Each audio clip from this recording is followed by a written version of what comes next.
السلام علیکم خواتین و حضرات، آج میں آپ کو ایک خوفناک اور پراسرار کہانی سناتا ہوں۔ ہمارے دوست ہیں علی اکبر، کراچی کے ایک معروف اخبار میں کئی دہائیوں سے ملازم ہیں۔ اخبار کے ملازم عام طور پر رات کے راہی ہوتے ہیں۔ اخبار چونکہ رات گئے پریس میں جاتا ہے، اس لیے اس میں کام کرنے والے بھی شام کے وقت ہی آفس پہنچتے ہیں اور پھر آدھی رات کو ہی کام مکمل کر کے گھر واپس لوٹتے ہیں۔ ایک ایسے وقت پر کہ جب سڑکیں سنسان اور چار سو ہو کا عالم طاری ہوتا ہے، خصوصاً سردیوں کی راتوں میں تو یہ ویرانہ اور بھی بڑھ جاتا ہے۔ لیکن بیچارے صحافی اور اخباری کارکن ان ویرانیوں کے عادی ہوتے ہیں۔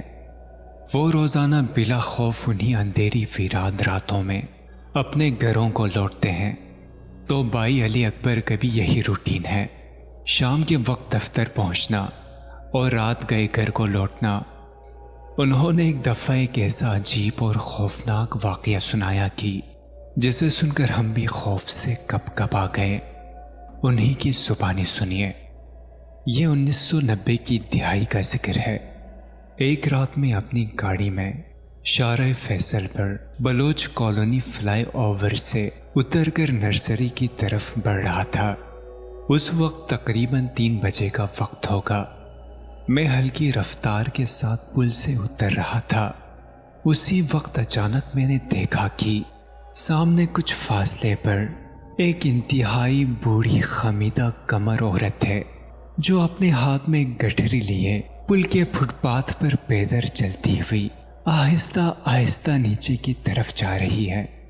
مجھے حیرانی ہوئی کہ رات کی اس پہر یہ عورت یہاں کہاں گھوم رہی ہے۔ میں نے کار کی رفتار آہستہ کی اور عورت کے قریب جا کر پوچھا، ماں تم اس وقت کہاں جا رہی ہو؟ رات کے اس سناٹے میں میری آواز ہر طرف گونج سی گئی، لیکن اس بوڑھی عورت نے کوئی توجہ نہ دی اور اپنی سیٹ میں خراما آگے بڑھتی رہی۔ میں نے بھی گاڑی کو اس کے ساتھ ساتھ آگے بڑھایا اور پھر چیخا، اماں تمہیں کہاں جانا ہے؟ میں چھوڑ دیتا ہوں۔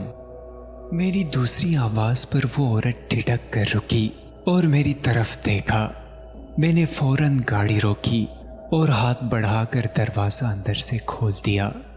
بوڑھی عورت اندر آ کر بیٹھ گئی اور گٹھری اپنے گود میں رکھ لی، لیکن جیسے ہی میں نے دروازہ بند کیا تو گاڑی میں اچانک ایک ایسی عجیب ناگوار سی بو پھیلی کی جو میں نے اپنی زندگی میں اس سے پہلے کبھی نہیں سونگھی ہوگی۔ یہ بدبو تو نہیں تھی، لیکن ایک ایسی عجیب اور پریشان کن بو تھی جسے سونگھ کر مجھ پر ایک خوف سا طاری ہوا۔ اسی وقت میں نے سوچا کہ اس عورت کو لفٹ دے کر میں نے ٹھیک نہیں کیا، لیکن اب کیا ہو سکتا تھا؟ اب تو وہ اندر آ کر بیٹھ چکی تھی۔ اماں آپ کو کہاں جانا ہے؟ میں نے گاڑی آگے بڑھاتے ہوئے نظر سڑک پر رکھے اس سے پوچھا۔ محمود آباد جانا ہے، ایک عجیب سرسراتی اور گونجتی سی آواز میں جواب آیا۔ میں حیران ہوا کہ محمود آباد جانے کے لیے وہ اس طرف کیوں آئی تھی۔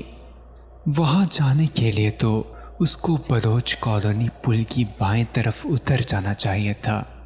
خیر، ہو سکتا ہے کہ اس بیچاری کا دماغی توازن ہی درست نہ ہو اور وہ یوں خواہ مخواہ ہی سڑکوں پر گھومتی رہتی ہو۔ اماں میں آپ کو نرسری سٹاپ پر اتار دیتا ہوں، وہاں سے آپ چنیسر گوٹ پھاٹک کراس کر کے محمود آباد چلے جانا، میں بولا، لیکن اس نے کوئی جواب نہیں دیا۔ اس وقت تک میں آدھا راستہ طے کر چکا تھا اور نرسری سٹاپ بس 1-2 منٹ میں پہنچنے والا تھا۔ میں نے ایک لمحے کے لیے سڑک سے نظریں ہٹائیں اور ایک نظر اماں پر ڈالی، لیکن اف، یہ کیا! میں نے اس وقت جو منظر دیکھا وہ مجھے بے ہوش کرنے کے لیے کافی تھا۔ بوڑھی عورت اپنی گٹھری گود میں لیے بیٹھی تو اسی طرح تھی، لیکن اس کا سر گول گول گھومے جا رہا تھا۔ 360